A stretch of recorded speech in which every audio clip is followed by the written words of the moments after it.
Morning student. आज हम आगे फिर डिस्कस कर रहे हैं केमिकल काइनेटिक्स और इसी में लास्ट मैंने आपको बताया था factors affecting the rate of reactions, यानी अभिक्रिया के वेग को प्रभावित करने वाले कारक। लेकिन टुडे हम डिस्कस करेंगे समाकलित वेग जो समीकरण है हम विभिन्न कोटि की रिएक्शंस के लिए कैलकुलेट कर सकते हैं।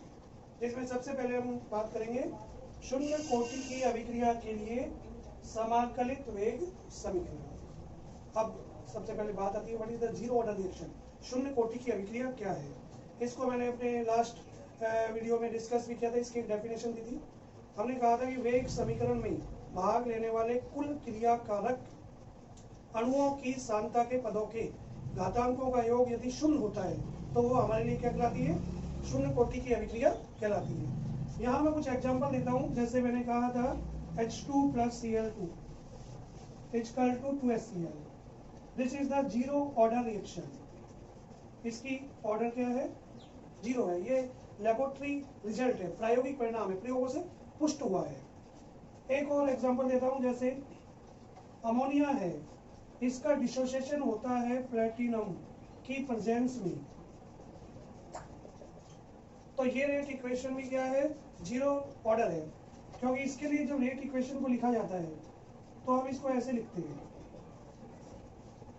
तो इसकी कोटि क्या मानी जाती है, जीरो मानी जाती है। इसका एक रीजन है। इसका रीजन ये है कि जो प्लेटिनम होता है मेटल, ये इस अमोनिया को अपनी सरफेस पर एब्जॉर्ब कर लेता है और एब्जॉर्ब करने के बाद इसकी कंसंट्रेशन कांस्टेंट हो जाती है। जब इसकी कंसंट्रेशन यहाँ कांस्टेंट हो गई तो जो रेट होती है वो इसकी कंसंट्रेशन पर डिपेंड नहीं करेगी।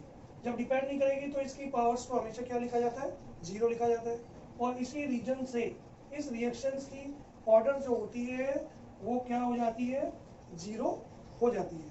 यानी ये कुछ स्पेशल एग्जांपल है जिन्हें प्रायोगिक रूप से प्रोसीड किया जाता है, उसका रिजल्ट वहां से निकलता है।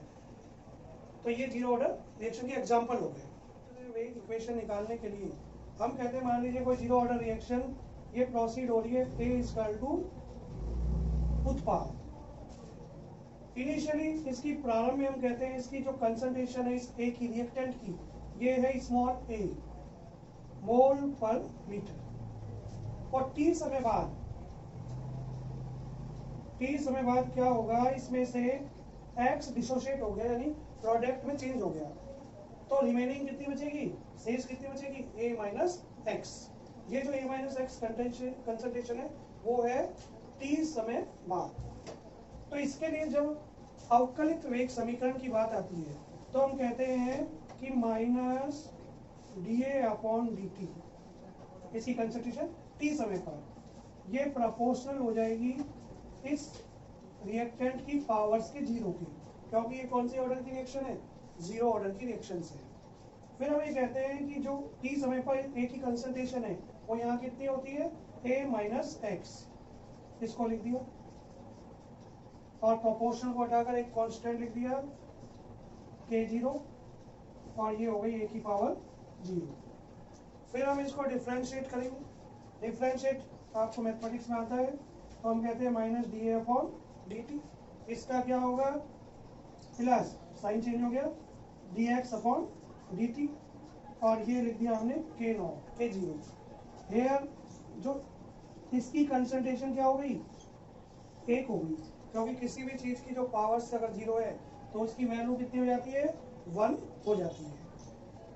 अब हम ये जानते हैं अगर इसका डिफरेंशियल करें तो ये इनिशियल में था कांस्टेंट था, तो इसका जो डिफरेंशियल है वो कितना हो जाएगा, जीरो हो जाएगा।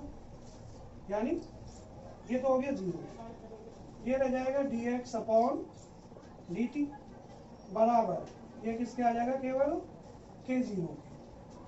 और फिर हम लास्ट में लिख देते हैं dx upon dt equal to K0। K0 यहाँ कांस्टेंट है ही है और जीरो ऑर्डर रिएक्शन। इसको हम क्रॉस मल्टीप्लाई करेंगे, dx बराबर K0 इंटू dt, ये लिख दिया जाएगा।